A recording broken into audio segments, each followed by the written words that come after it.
Okay,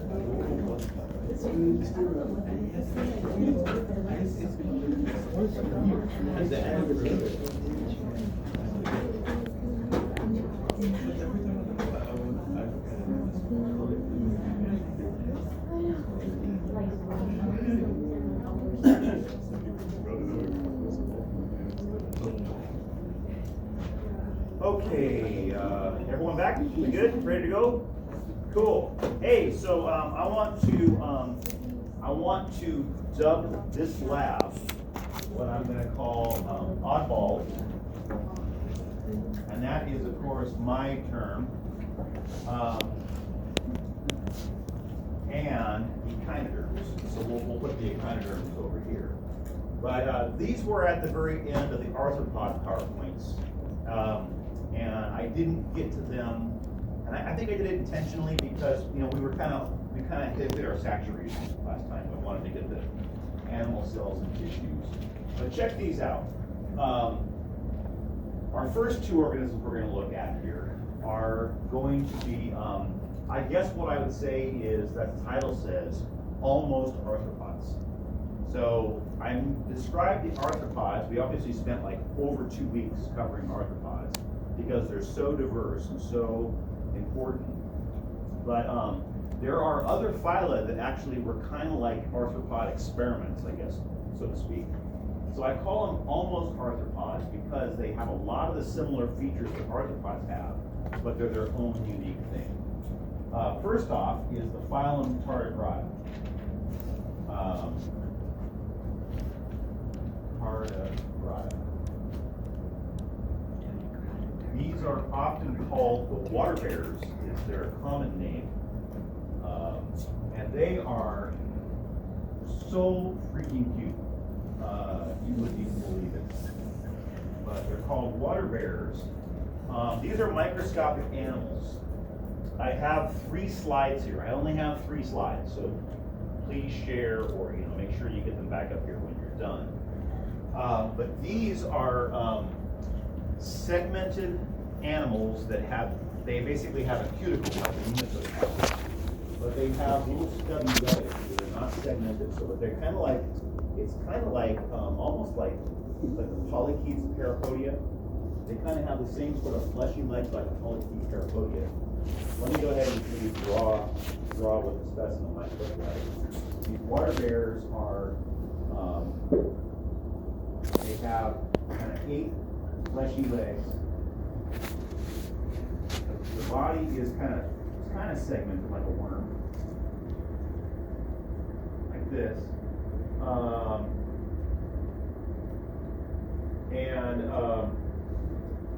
They are, I guess we could kind of say it's like, kind of has a lot of features that maybe an annelid worm, like a polychaete worm would have, but it actually has a cuticle like a nematode or an arthropod would have. So it's kind of like maybe a little experiment in the arthropods. But they have 8 pairs of legs. I have 3 specimens here. One of them will be on the test, probably the one that has the tardigrada blacked out with Sharpie. But anyway, what's interesting about these is they usually grow in moss or wet environments. They're also found in the ocean and fresh water. They're kind of found all over. But they do this really interesting thing called cryptobiosis. And so you can take a water bear and you can dunk it into liquid nitrogen, which is super cold, minus 100 or so degrees. And the water bear will basically turn into like a cyst, or it will essentially go into a suspended death state. And then after months, you can pull the water bear out of liquid nitrogen, put it in a water environment, and it'll basically re-emerge from its cryptobiosis. They've even taken water bears out into space, like on the International Space Station. They've taken water bears there, put them outside of the space capsule into open space, which is super cold, a perfect vacuum, and with X-ray radiation. The water bears are hanging out there for weeks or months. Bring them back in, put them in water, and the water bears will come back to life again. So they're really remarkable in terms of their ability to withstand extreme environments. So the water bears, I think probably for the exam, the main thing I would ask you is I'd have one of those on a microscope, and I would say, what's the phylum, Tardigrada, and probably along with the next group, the main question is, what is the most closely related phylum to the water bears? They're kind of like a sister phylum to the arthropods. So they're kind of like an almost arthropod, that type of organism. So, sound good? That's the extra information about the cryptobiosis. The spacewalk and stuff is all just for fun, but you should know about them. The next group is also almost an arthropod. This is the phylum Onychophora.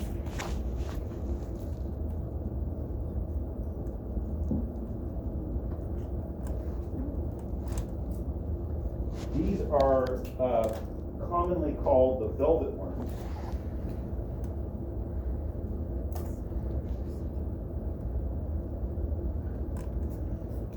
And they are also kind of like an almost arthropoda.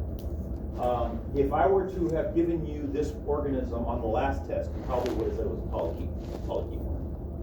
But because it has these antennae, it has these fleshy legs coming off the body, it's kind of a pseudo-segmented body. The inside of the body is hollow, but obviously it has, or you call it a millipede or a centipede, right? It's kind of like that type of thing. But anyway, this is its own little group. There's a fossil record of these going back to the Cambrian. They've been around for a long time. Currently, the only living ones are living in tropical rainforests in South America, and they're predators on little insects. There's a really cool video. Let's go ahead and watch it. Let's check out this video. I have a couple of videos here. I always do these little videos to just help you see these things. Let's check out this. Let's check out these.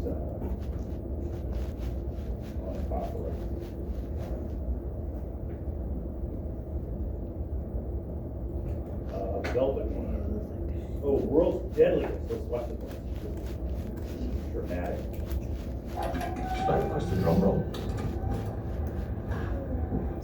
Have to get past our advertisements. Okay. And you're wondering what we missed out on.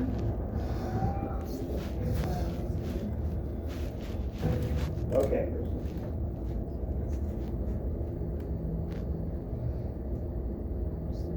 Here, they're about maybe Its way through the rainforest, 6 inches long or so. Captures this velvet worm's attention. No, it's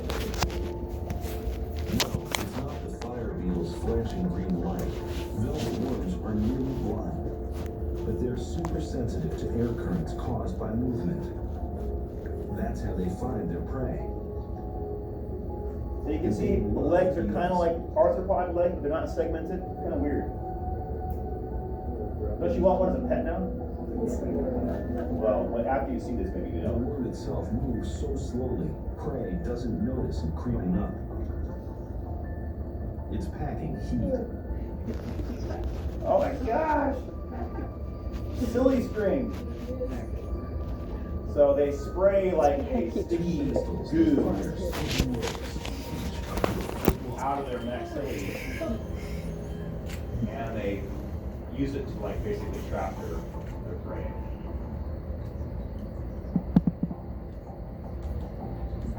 Pretty spooky. This barrage of gunfire is meant to paralyze prey with a quick drying adhesive.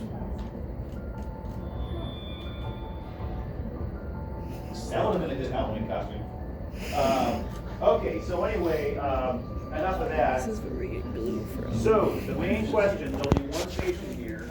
I have not a very good specimen, but it's basically it's an onychophoran mounted in a plastic block.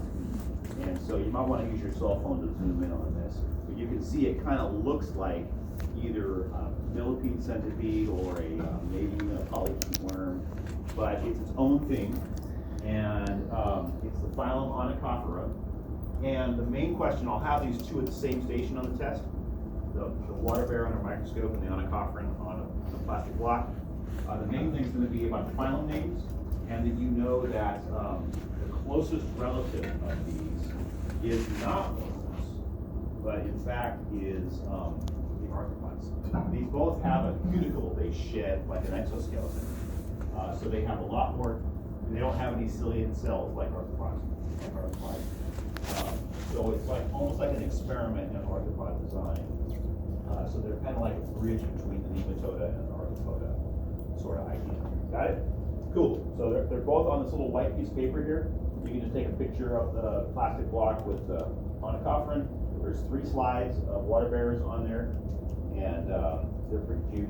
But go ahead and take a look at that. On your own, you can go ahead and check out this water bear YouTube video. It talks about all the amazing things they can do.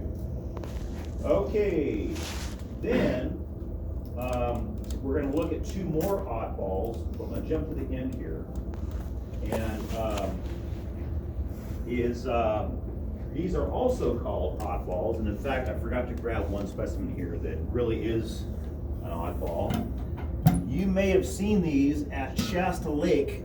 Shasta Lake, usually, especially this time of year when the lake's dropping down and getting warmer, you'll find these big jelly balls. And this big jelly ball is oftentimes people think they're fish eggs or something like that, but in fact it is in the phylum Bryozoa. So this is a colonial bryozoan you can find in Shasta Lake. And they're kind of cool when you see them alive. You have to look at a microscope, but you can see their little features. Let me go ahead and put these more oddballs. This is the phylum Bryozoa. And I'm calling them oddballs because had I shown you this organism on a previous test, you probably would have thought it was a sponge or maybe some sort of a cnidaria, like an anemone or something. It kind of looks like it has tentacles like a hydra would have, or a sea anemone or something. But it's its own phylum. The phylum Bryozoa, I have 2 specimens here. I have one in a microscope where you can see the actual structures. And then I have this big jelly ball that I'll tell you about in a second here. But here's kind of what it looks like. It has, the body has these filter feeding tentacles that are also a gill. Like this. And they kind of, to me, look like reindeer antlers or like caribou antlers. Like, if you ever think about that, like antlers coming off of a reindeer or a caribou, these big, long branching things. Those structures, which will be a question on the test, are called a lophophore.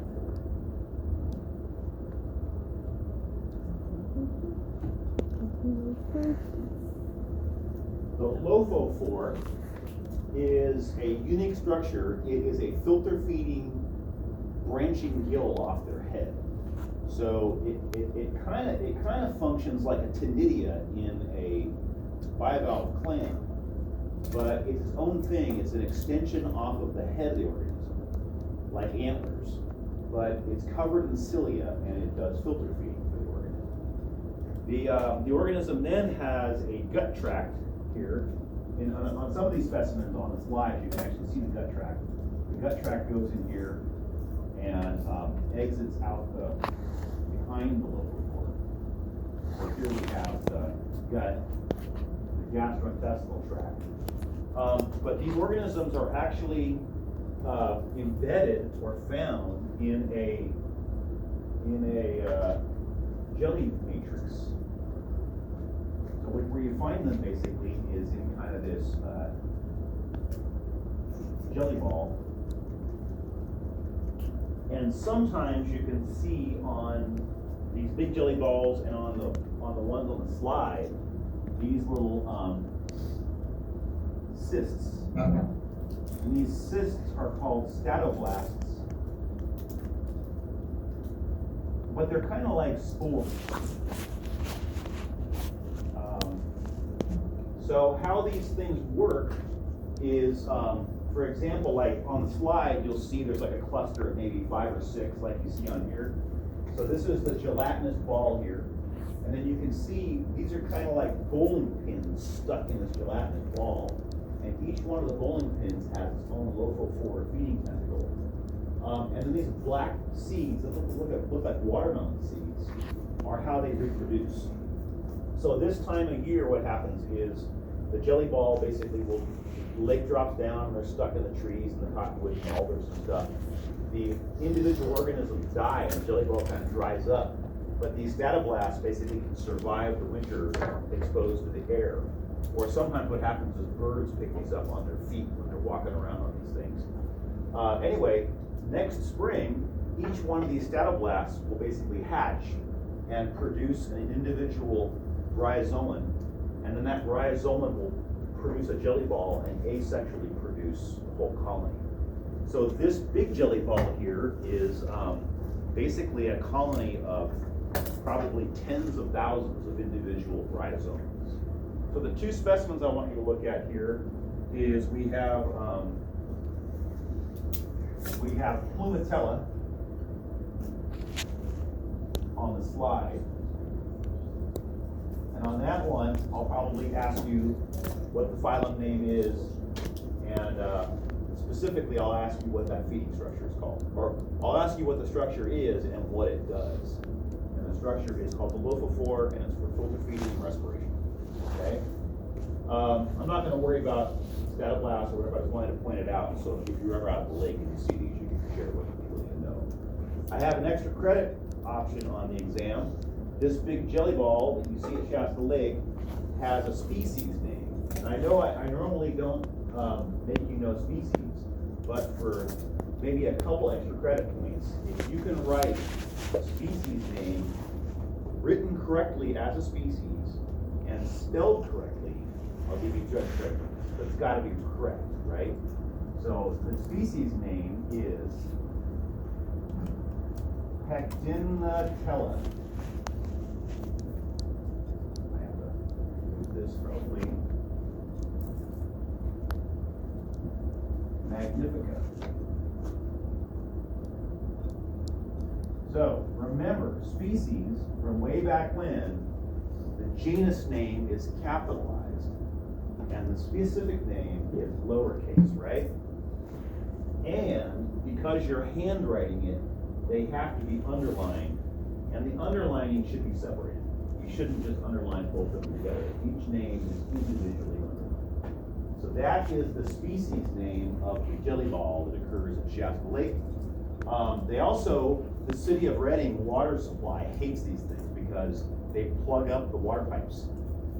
So they actually have major problems with these things plugging up water mains, like coming out of the Bella Vista water supply, etc. So it's kind of curious. So if you ever run into these, at least you know what they are. So anyway, this will be worth a couple extra credit points, but it has to be written exactly right. Like no capitalizing here. If you forget to underline it, if you misspell a letter, no extra credit, right? So it's got to be perfect. So just to encourage you to kind of think about what a species name is. It's a combination of a genus and a species. The genus is capitalized, species is lowercase, underline, and I think 4 extra credit I can kind of demand, like, perfection on that, right? Sound good?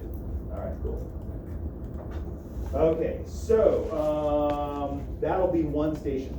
A microscope with Plumatella on there, asking you about the lophophore and about the what the lophophore is for, and probably the phylum name, and then for extra credit I'll ask you what the species name is. Okay. All right, and another oddball. If I were to have had this on a test last time, you would have called it a bivalve, but it is not a bivalve. It looks like one. They've actually been around probably longer than bivalves have. There's a fossil record of these going back to the Cambrian or so. So, 500 million years or so. And this is the phylum Brachiopoda.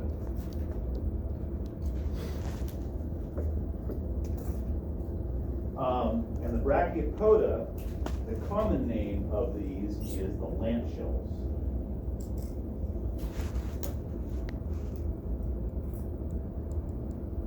Okay, so it looks like a clam, but it is not a clam, it's its own thing.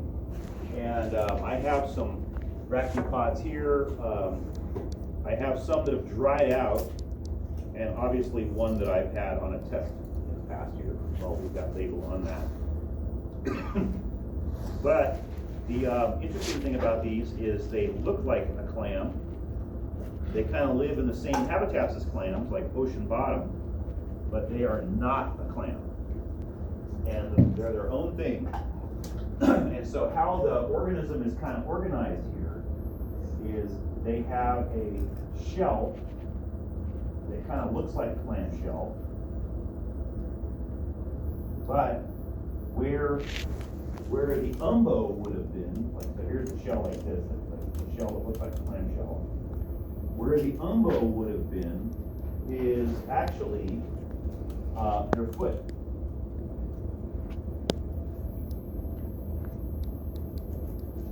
And it's called a pedicel. Didn't we use pedicel for the name on the wasps, the Hymenoptera had that skinny waist? So it's basically like a skinny foot that sticks out of one side of their body here. That pedicel. So that is not dorsal, it's actually posterior in these. Let me go ahead and draw a side view here. And this is the side view. They're weird. They kind of lay on their side upside down. Weird, if that makes any sense. So this is the dorsal shell. This is the ventral shell. Okay. The foot, let me change my color here. Sorry about that. The foot is sticking out posterior dorsal. So here is what's called commonly the foot, but technically it's called a pedicel. And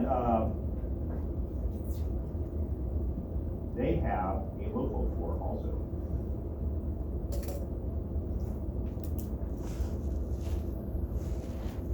And so inside here, this is a lophophore. So they're using a lophophore tentacle as well. I don't think they're related in any way to the bryozoa. So it's kind of like a parallel evolution, or what we call analogous trait, right? It's a structure that's a filter feeding branch off their body, off their head, but it looks like lophophore in the bryozoa, but it was probably just a common experiment back, way back in the Cambrian to have a filter feeding branch off your head, and that's what they have. So the lophophore in this, or the orientation here, is this is anterior, and then the pedicel is posterior. So anyway, I have these specimens. This is how I've had one examined in the past, is I had a little organism kind of open here, and you can see the branching lophophore in there, and you can see the foot kind of sticking out here. And then on this one, I have label A pointing to that hole in the back, and it's not called an umbo in these, it's basically called that foot pedicel. Okay, sound good?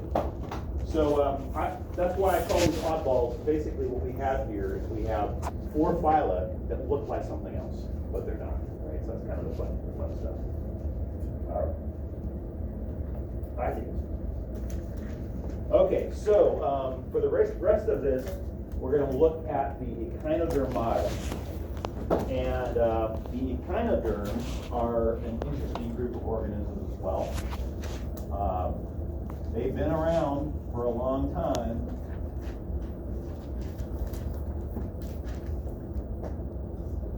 Let me redraw this here real quick. Phylum. Echinodermata. So, echinodermata literally means spiny skin. Echino means spiny, dermata means skin. And these are unique in that they have essentially a combined skeleton type. They have a exoskeleton like arthropods have, like a calcium-based exoskeleton, and they have a water skeleton. They have an exoskeleton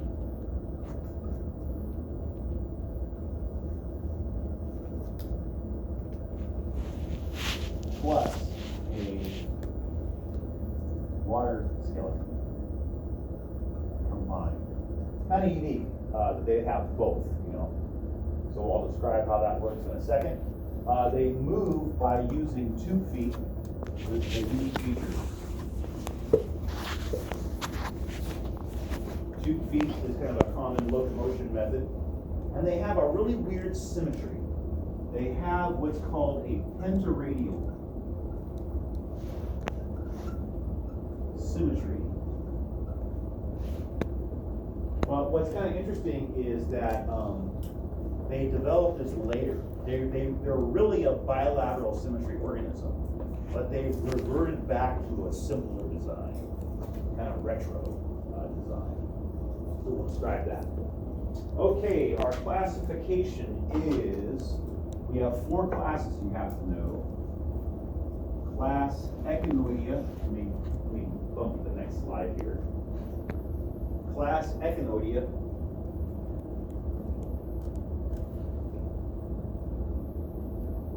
Class Asteroidea.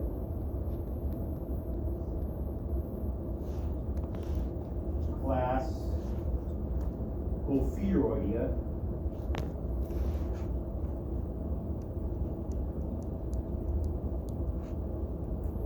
And then finally the class Holophobia.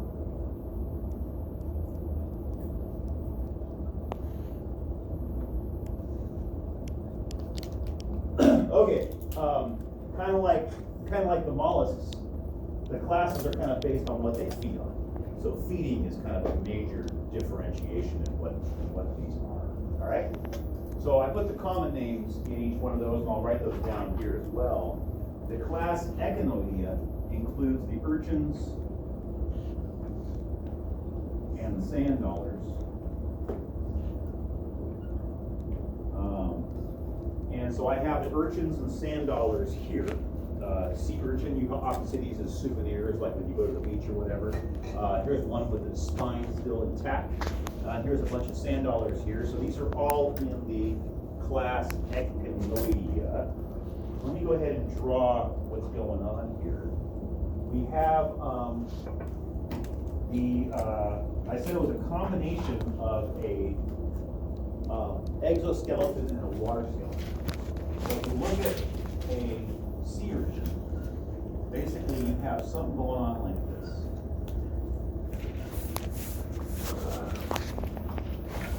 Is the exoskeleton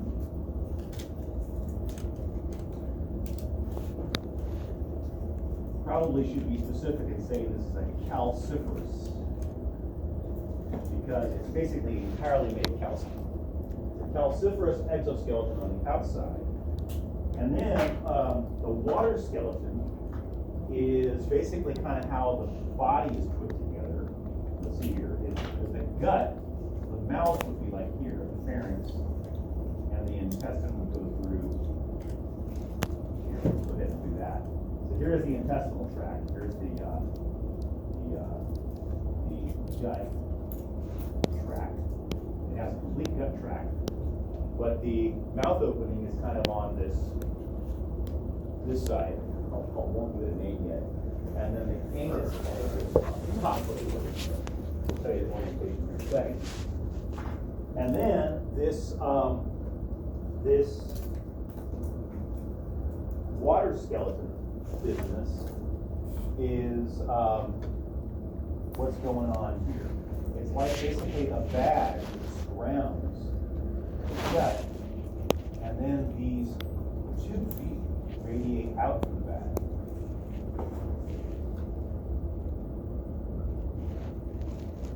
Okay, so these are the 2 feet.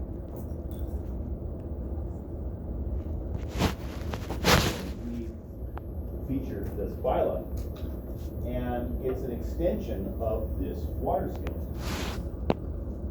And the water skeleton opens up at the top of the organism at this feature called a madrepore.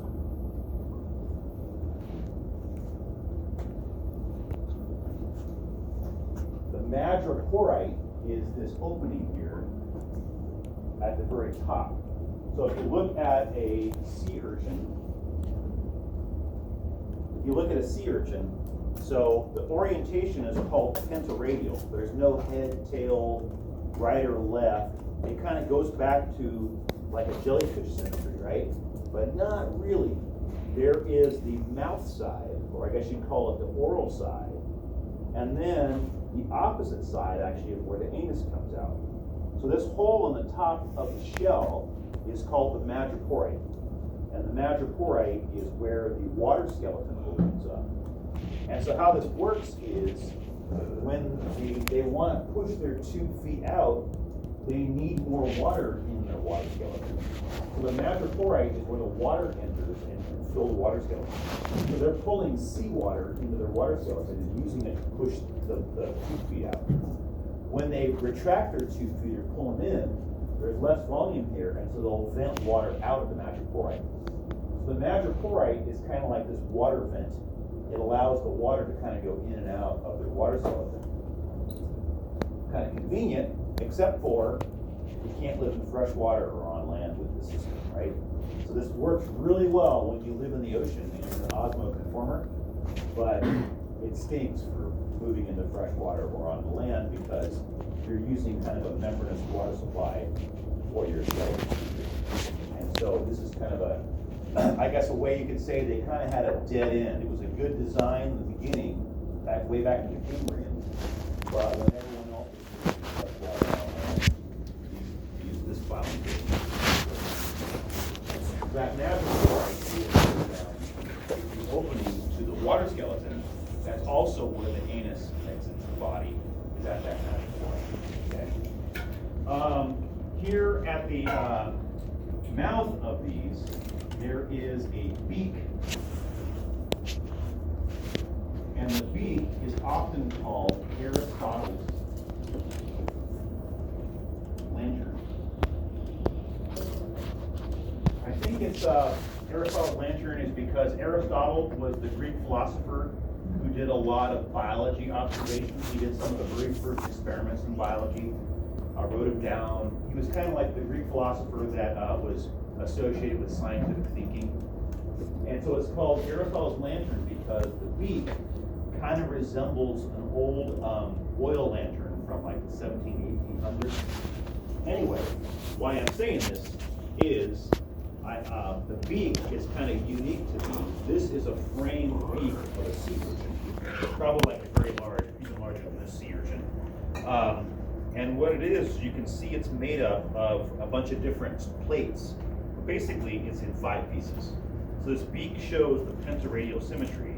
It has five pieces of beak that it uses. The sea urchins and sand dollars are herbivores, like grazers. So they're using this beak to kind of snip algae off the bottom of the ocean, or what have you. So this beak is called Aristotle's lantern. And if you ever get a sand dollar, and so a sand dollar here is essentially a sea urchin that lives in sandy bottom environment. What you can see is in the sand dollar, they're not, the madrepore is not on the top, it's actually here on the back, on the underside. So on a sand dollar, you can see where the beak is, where the mouth opening is here. If you trace it back, you can kind of see that this is not perfectly radial. It kind of has a, I mean, you could say it's almost bilateral here. You can only cut it one way to make a mirror image. And the madrepore is actually here on this little backside. So, so what I'm trying to say is, it's called pentaradial symmetry, but they're kind of faking radial. This is really more like bilateral, but there's no head. There's the mouth part, and then here's where the madrepore and anus are here. But anyway, if you've ever picked up a sand dollar and gone to the beach, sometimes you do this, you go, and you shake them, and you can hear something rattling around inside. What's rattling around, yeah, I don't know, it got stuck in there, but you can kind of hear it. What's rattling around in there is the Aristotle's lantern, or the beak. And for you, I actually have in this little vial, I broke open one of these sea urchins and saved the beak. But there is a really interesting kind of religious theme here that that there's a kind of a Christian poem from the 1800s that talks about the sea urchin, or sand dollars, as being sort of like a reference to the Holy Trinity.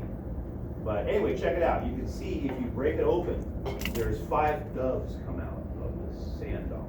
And so that's where kind of the Christian poem comes in from. I'll see if I can find it and pull it up. It's kind of cute. But anyway, sometimes you'll hear someone say, they'll break a sand dollar open and say, they found the doves in the sand dollar. That's kind of cute. But anyway, you can see why they're called doves, because they look like little birds. And so it's kind of neat. So anyway, probably on the exam, I would have at one station a sea urchin and a sand dollar, and probably this little vial of Aristotle's lantern beak plates. And I'd ask you, class Echinoidea, just to note they're herbivores, they eat algae. So we'll go ahead and write that down. And I might ask you what the little doves in the vial are.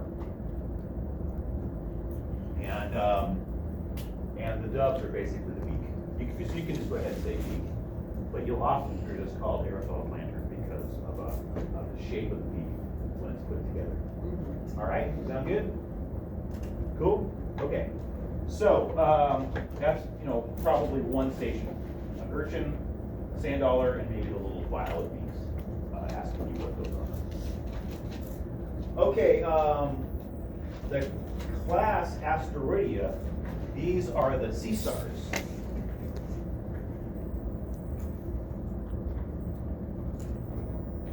And these are, for the most part, predators. Almost all, I can't think of one that's not, so let's go ahead and say they're all predators.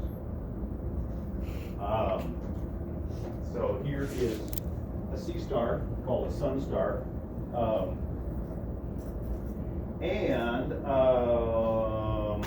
The sea stars, I have one here, I'll pull some more out.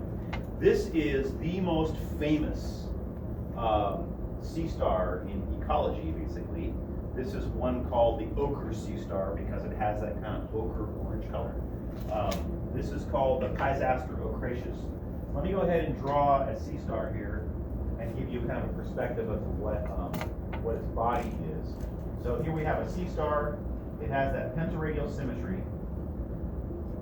Let's see if I can get it right. 1, 2, 3, 4. Okay, and then I want to cut a leg off here in my drawing and do something like this. Yeah. So this also shows what our skeleton is like. So we have these 5 rays, pentaradial symmetry, the sea star. But if you were to cut its body off, a leg off like this, you basically see that we have the exoskeleton on the outside, and then we have the water skeleton is on the inside. So here we have the 2 feet here, and the water skeleton basically is on the inside skeleton. Anyway, this all leads back to, you can see that off center there is a little disc or hole here, and it's not centered, it's off the side, and this is the madrepore. And that madreporite is the opening to the water skeleton. It's connected with this. So when the 2 feet extend, they suck water in there. And when the 2 feet retract, they push water back out. So that's kind of an interesting feature. So on this sea star, see if you can find the madreporite. It's right there. It's like a little disc off to the side. And I often like to put a little pin in there with the letter A and say, what is this structure in the pin? Also, you'll note that this is mostly the exoskeleton. If you flip it over, on the inside of these grooves are the 2 feet. They're dry here, but you can kind of see them in there. That's kind of an interesting feature. So I have another extra credit option, and that is the ochre sea star species name. So the ochre sea star is, its species name is Hyzaster.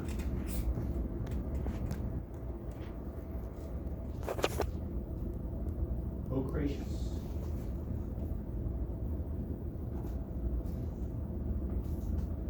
This is a famous animal because it is the organism that was originally used to describe what's called a keystone species in ecology. In ecology, a keystone species is a very, very commonly used term in ecology or conservation. It's a species that even at low numbers, like they're not super abundant, has a drastic effect on the environment. So what the Hyzaster ochraceus does is it's a predator on mussels, on bivalve mussels in the tide zone. Mussels will take over a tidal zone, excluding most other types of species if they don't have anything to check them. Because the mussels have that shell and they reproduce very well, mussels will cover up areas. You've probably heard the term mussel shoals all along the coast. There's big mussel outcrops on the coastline. Hyzaster ochraceus is a voracious mussel predator, and it's a predator that when Hyzaster ochraceus is present, it opens up the environment so species diversity can increase. So it kind of doesn't make sense. Like, how could a predator cause the environment to have maybe almost twice the species diversity when it's present? Or if the predator is taken out, the species diversity is cut in half. And that's why it's called a keystone species, is because it's a predator that gets rid of a dominant species and opens up the habitat for other things to live. So it's kind of an interesting concept. Back in the 1960s, this was described based on the coastal line of Washington and Oregon, and Hyzaster ochraceus is considered kind of so we'll have Hyzaster ochraceus as also an extra credit question, because when you go to the coast and you see it, you should be able to tell people about it. You know, it's Hyzaster ochraceus, and it is a keystone species, the very first described keystone species. So it's an important species in the tide zones off our coast. It's worth knowing. So I have that one sea star. We'll pull out maybe a couple more here, just so we can have some other examples. And let's see if I can find one that has a better madrepore.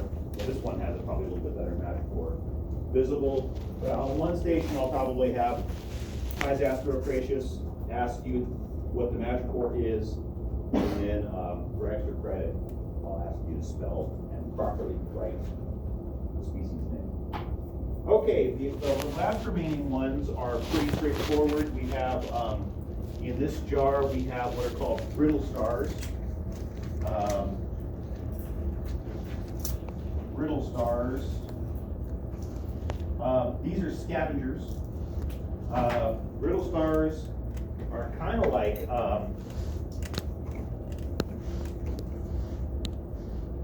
scavengers. Let me go ahead and do a video of brittle star. You can kind of get an idea here of why I call them unique and weird. Is they kind of look like worms.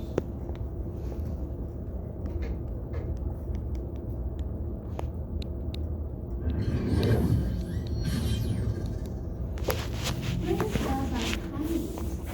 Although they are closely related to stars, So brittle stars like a protein. you might have thought that was Most like like the versions of some sort of starfish. a octopus or something, A right? brittle star has a distinct characteristics. But they are very, very active. Flexible arms, which may reach up to Flexible, but they're 60 scavengers, but they'll centimeters feed on dead things that sink to the The bottom of the cyclodes ocean. is a skeleton made of calcium This is only carbonate about that contains all the 1.5 intricate minute organs video. like mouth, jaws, and stomach.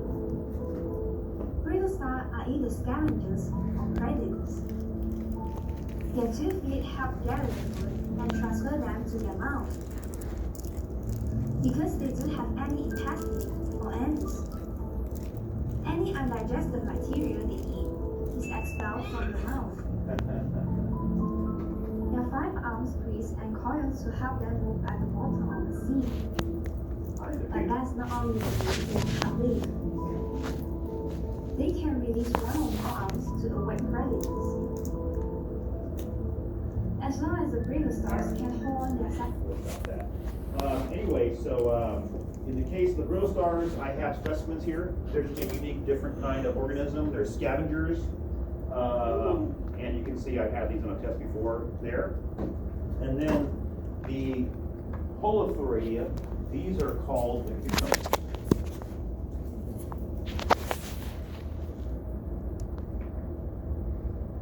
In the tropical zones, like coral reef areas, sea cucumbers kind of dominate.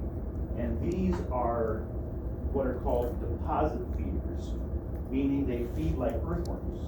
So I call them deposit feeders. They actually burrow their way through sandy bottoms, eating sand as they go. But what they're feeding on is the algae that's surrounding the sand. So on the sandy bottoms, usually there's a biofilm of algae and bacteria that are growing on the sand. And these things kind of burrow their way through. But the cool thing about the sea cucumbers is they kind of reveal that echinoderms are really bilaterally symmetrical and not radial. So they have a usually kind of a pentaradial type mouth. So here's their mouth here with their kind of oral tentacles here. So it's almost like a starfish on their mouth, but their body is kind of like a worm. So here's their body here. All right. And what you can see is they have a madrepore at the very end. And they actually have a concentration of 2 feet on only one side of their body. So you'll see there's like a row of 2 feet.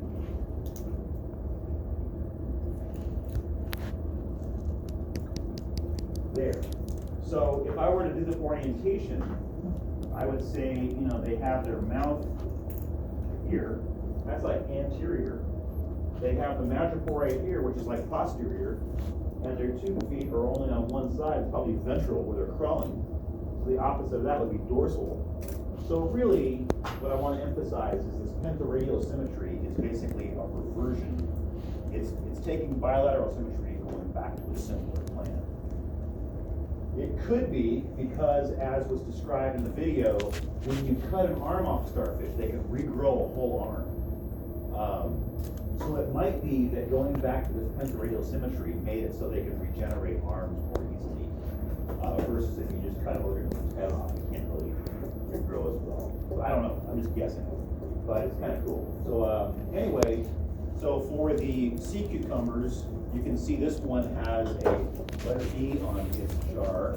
So likely I'll have these two at the same station as the phylum names are, and probably what their feeding strategies are.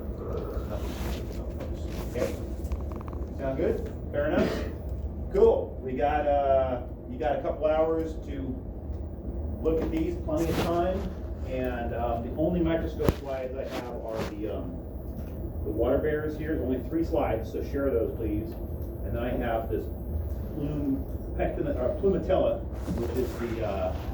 which is the microscope version of the bryozoa. I have it on at the same station as I have this, and then we have our brachiopods. And there you go. That's it for today.